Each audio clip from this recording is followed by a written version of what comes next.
Impuguke ziraburira ko intsinzi ya Donald Trump ishobora guteza ikibazo cy'umutekano cyaruta intambara ya kabiri y'isi yose mu Burayi. Mu ruzinduko yagiriye mu Budage, Vladimir Zelensky yatanze amakuru ajyanye n'igitero cya Ukraine cyatewe mu karere ka Kursk mu Burusiya. Uburusiya kandi bugiye kwakira misile zo mu bwoko bwa balistike biteye impungenge cyane. Hari abapfuye, hari abari mu kiriyo, hari abafunze. Ndaza no kukubwira bamwe bagiye begura ku nshingano kandi bari bakomeye. Bikaze kunyungura amagambo official. Nitwa Kayumba Abdara. Mu ruzinduko yagiriye mu Budage, Vladimir Zelensky reka mbariko nteruriye inkuru yanjye yatanze amakuru ajyanye n'igitero cya Ukraine yateye mu karere ka Kursk mu Burusiya. Hagati aho abasesenguzi barabura ko intsinzi ya Trump ishobora guteza ikibazo gikomeye cy'umutekano mu Burayi. Zelensky avuga ko ubu Ukraine igenzura kilometero zirenga 1300 z'akarere ka Kursk. Mu gitondo twakira ibisobanuro byinshi kuri Vladimir Zelensky akabivugira mu kigo cy'indege cya Amerika Ramstein giherereye mu burengerazuba bw'Ubudage. Yasabye kandi abafatanyabikorwa ba gisirikare kwirengagiza imirongo itukura ya Moscow no kwemerera Kiev gukoresha intwaro zirasa kure mu bitero bikomeje kugaba ku butaka bw'Uburusiya. Mu nama y'ibihugu bigera kuri 50 bitanga intwaro kuri Ukraine, yagize ati tugomba kugira ubwo bushobozi burebure atari ku butaka bwa Ukraine gusa ahubwo no ku butaka bw'Uburusiya kugira ngo Uburusiya buhatirwe kwishakamwe amahoro, buhatirwe gushaka amahoro. Dusuye inyuma gato, ubundi nibiki bibera mu karere ka Kursk. Mu ntangiriro za Kanama, ingabo za Ukraine zagabye igitero gitunguranye mu karere ka Kursk mu Burusiya. Bwana Zelensky yavuze ko icyari cyemezo cyari ugufata aka karere kandi ko ari kamwe mu bigize gahunda yo gutsinda no guhagarika intambara. Igitero cyashyizwe mu ibanga n'abambari ba Ukraine kandi bivuga ko cyaturutse mu nzego z'ubutasi za Ukraine. Ariko kugeza ubu igitero gitunguranye cyabereye mu karere ka Kursk nticyakuye cyangwa ngo gihungabanye mu buryo ubwo aribwo bwose gahunda ya Vladimir Putin yo kwibanda ku gufata umujyi wa Pokrovsk muri Ukraine. Ni agace kari mu muhanda wa gari ya moshi n'inzira zikomeye zihuza ingabo za Ukraine. Gutakaza Pokrovsk bishobora gushyira indi mijyi muri Ukraine mu kaga. Hari andi makuru avuga ko Uburusiya bugiye kwakira misile zo mu bwoko bwa balistike byanateye impungenge cyane Uburayi. Umusesenguzi wa gisirikare Sean Bell avuga ko Iran igiye gutanga misile zo mu bwoko bwa balistike ku Burusiya. Bigaragara ko iyo gahunda iri hafi. Bell avuga ko Uburusiya ukunda gukoresha intwaro zishaje ariko zikomeye cyane ugereranyije n'iza Ukraine. Agira ati impande zombi zirwanira intwaro kandi kuri ubu Uburusiya bwazamuye umusaruro w'imbere mu gihugu ariko bukeneye cyane intwaro za rutura zituruka muri Iran na Korea ya Ruguru. Yavuze ko Vladimir Putin yagiranye amasezerano na Iran mu kuboza kandi byumvikane ko kuzitanga biri hafi zikazatanga imigo bibiri. Yavuze ati bazaha Uburusiya misile nyinshi ariko bizasobanura kandi ko Uburusiya ubwabwo nabwo bwatanga misile za Iskander ubwabwo bishobora kwibanda ku bitwaro birasa mu ntera ndende. Ibyo biteye impungenge cyane. Abajijwe igihe bishobora kubera, Bell yagize ati twumva ko abasirikare b'Uburusiya bamaze ibyumweru bike muri Iran bakora imyitozo kandi amakuru avuga ko ari imyitozo idasanzwe. Icyo nzi nuko biri hafi. Ubwo rero ikibazo ni icy'iminsi. Impuguke mu bya gisirikare yanagize ikivuga ku itangazo ry'Ubwongereza rivuga ko uzatanga misile zirenga 650 muri Ukraine. Ariko kandi impuguke mu bya gisirikare none iravuga ko uyu mugambi ukeneye kwitonda ku bijyanye no guha igihugu cyugarijwe n'intambara intwaro zigezweho zagwa mu maboko y'Uburusiya mu biganza bya Putin bahanganye. Ukraine ikeneye cyane ikoranabuhanga n'ubunini. Bityo rero iyo niyo mbogamizi ikomeye muri iki gihe tukiri kuri iyi ntambara. Umunyamabanga w'ingabo muri Amerika avuga ko gukuraho uburenganzira ku ntwaro bitazahindura intambara. Umunyamabanga w'ingabo muri Amerika bigaragara ko yahakanye icyifuzo cya Ukraine cyo kwemererwa no kwemerera intwaro z'abanyamerika kurasa ku butaka bw'Uburusiya. Vladimir Zelensky wo muri Ukraine mbere yasunikiraga Amerika gukuraho izo mbogamizi, ariko Lloyd Austin yabwiye abanyamakuru nyuma y'inama yabereye mu kigo cy'indege cya Ramstein cya kindi cyo mu Budage ko nta ntwaro yihariye yabihindura umukino cyangwa yabihindura intambara. Yavuze ko Uburusiya bwimuye ibisasu byabwo hejuru ya misile za Attackams mu gihe Ukraine ubwayo ifite ubushobozi bukomeye bwo gutera ibitero birenze urugero rwa misile zo mu Bwongereza yitwa Storm Shadow Cruise. Amerika ikaba yakora kisi mu munyotwe. Tukiri mu Burusiya na Ukraine, ibihumbi n'ibihumbi bitabiriye umuhango wo gushyingura umubyeyi n'abakobwa be batatu bahitanwe n'igitero cya misile cy'Uburusiya cyahitanye abantu 7 barimo umugore n'umukobwa. Cyahitanye abantu 7 barimo umugore n'abakobwa be batatu. Lviv uyu munsi. Yaroslav Bezerevich wiciwe umugore Yevgenia w'imyaka 43 n'abakobwa be Emilia w'imyaka 7, Darina w'imyaka 18 na Yarina w'imyaka 21 yitabiriye umuhango wo gushyingura mu rusengero rwa Garrison rw'intumwa za Petero na Paulo. Ibisasu byabanjirije ibi mu ntangiriro z'iki cyumweru mu mateka y'umujyi nabyo byakomerekeje abasivili benshi. Ubwongereza burapanga kwagura gahunda y'amahugurwa y'ingabo za Ukraine kugeza mu mpera za 2025. Byatangajwe ko gura gahunda y'amahugurwa y'abagabo n'abagore bo muri Ukraine kugira ngo babe abasirikare ku butaka bw'Ubwongereza. Abakozi barenga ibihumbi 45 bo muri Ukraine bamaze guhabwa amahugurwa muri operation Interflex kuva Uburusiya bwayitera muri 2022.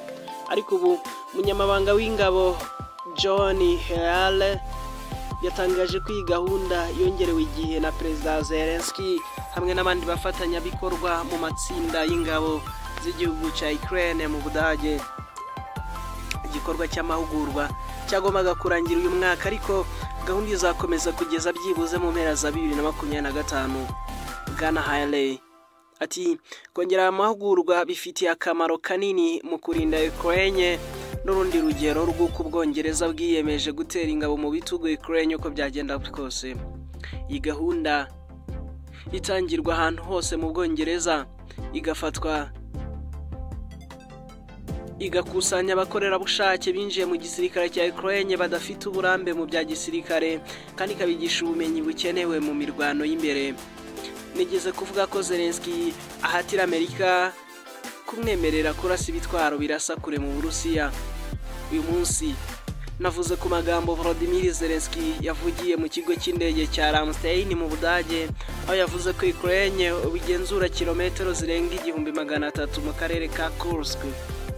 Bwa mbere Bwana Zelensky aje muri aka gace kugira ngo ageze ijambo kuri iryo tsinda, kandi yakoresheje isura rusange itageze kihisha, ashimangira ko nk'uko wabibona mu mboni ze ko igikenewe cyane ubu ari uko Amerika n'Uburengerazuba bimwemerera gukoresha intwaro batanze kugira ngo basonge mbere mu Burusiya. Ikintu Amerika itigeze ishyigikira kubera impungenge ko cyarushaho gukaza intambara. Dore ibyo yavuze.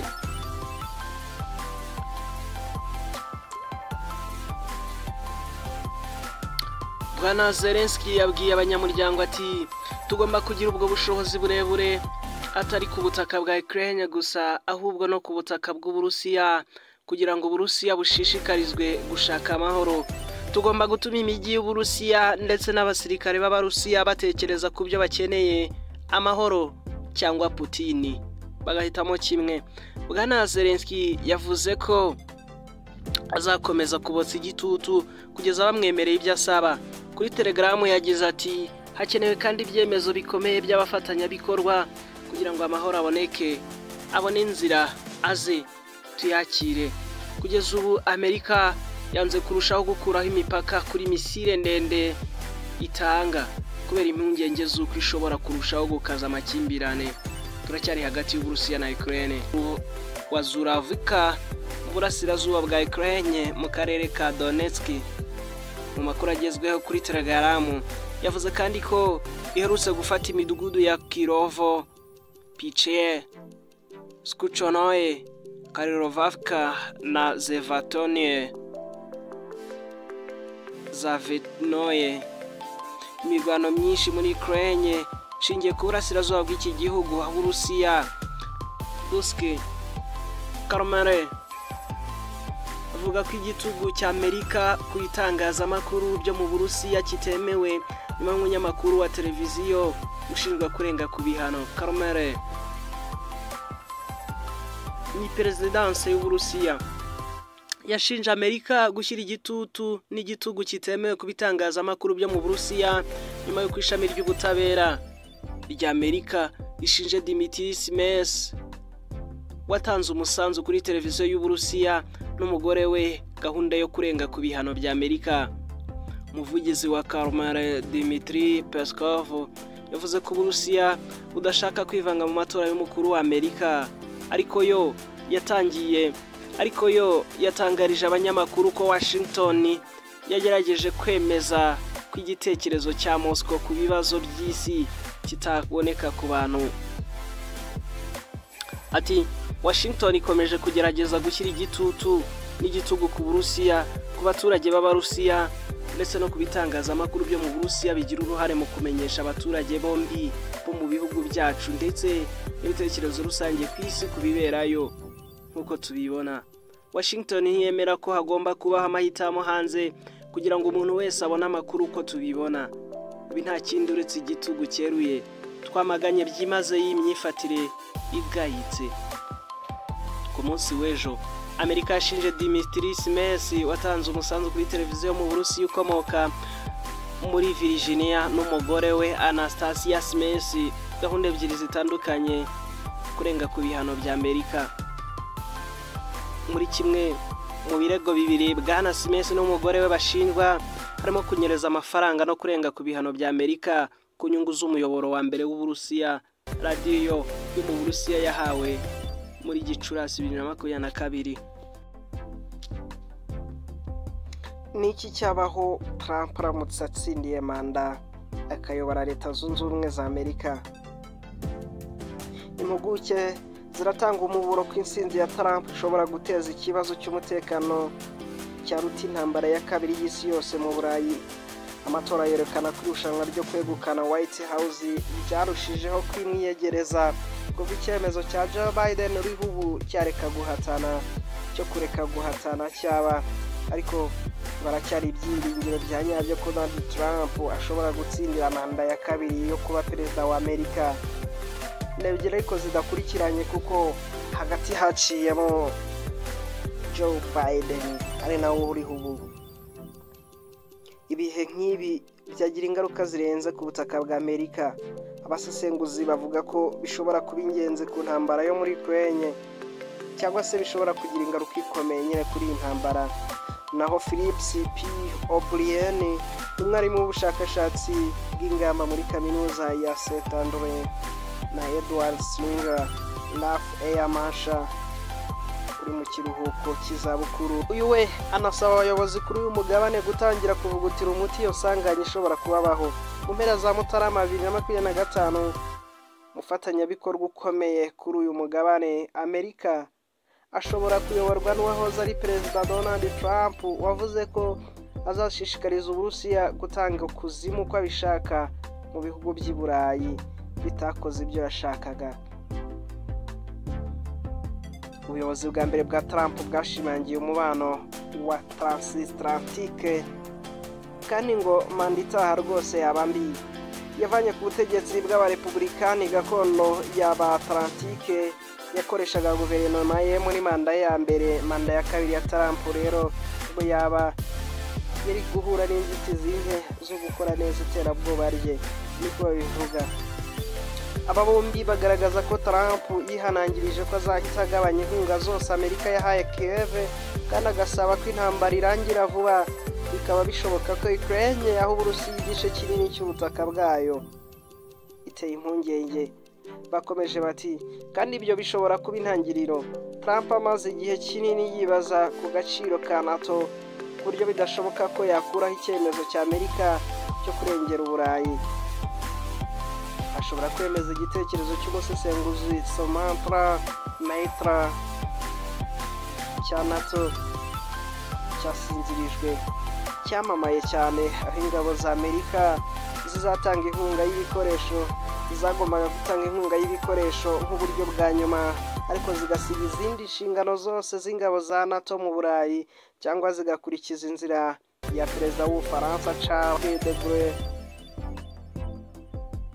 wakuye Ubufaransa ku buyobozi bwa gisirikare bwa NATO, ariko ntabuvane muri uwo muryango kuva mu 1966. Ashobora kuzihatira vuba na bwangu kutazigera ategeka ingabo za Amerika kurwanira Uburayi. Uburayi bwahatirwa guhangana n'ikibazo cy'umutekano ku rugero rutigeze rubaho kuva intambara ya kabiri y'isi yose yarangira. Kubera iyo mpamvu Uburayi bwahatirwa guhangana n'ikibazo cy'umutekano ku rugero rutigeze rubaho kuva intambara ya kabiri y'isi yose yarangira. Nyuma yo kuganira ku ngamba zishoboka z'Uburayi kuri iki kibazo kiramutse kibaye, harimo no gutekereza ku bihugu bishobora kugira uruhare mu gusimbuza ubuyobozi bw'ingabo za Amerika, aba banditsi bavuze ko ibihugu ubwabyo bigomba kwitegura uhereye none. Igihe ni igicuruzwa cy'agaciro mu ntambara uyu munsi, kandi kubera intambara ku muryango wacyo ndetse na Leta Zunze Ubumwe za Amerika zikangisha guhungabanya umutekano w'Uburayi mu bihe bibi cyane. Mu myaka ibarirwa muri za 40, umugabane uri gupfusha ubusa icyo gicuruzwa, uri gupfusha Uburayi. Ngo byari bikwiriye kwitegura gahunda y'igaruka rya Trump mu mwaka ushize, igihe amahirwe menshi yo kuvamo yagaragaye, biha umwanya munini wo kwitegura. Guverinoma rero z'i Burayi zashyize imitwe mu macanga, ngo ahubwo guverinoma z'i Burayi zashyize umutwe mu mucanga. Trump aramutse atowe, guhakana gutya ngo byarangira. Ibihugu by'Uburayi bya NATO bizahatirwa kugira icyo bikora kugira ngo umutekano w'umugabane urinde ubwisanzure bw'abaturage bawo. Ni byiza cyane ko batangira uwo murimo uremereye mu buryo bushyize mu gaciro kandi bafite ubushobozi bushoboka kuruta kwihuta.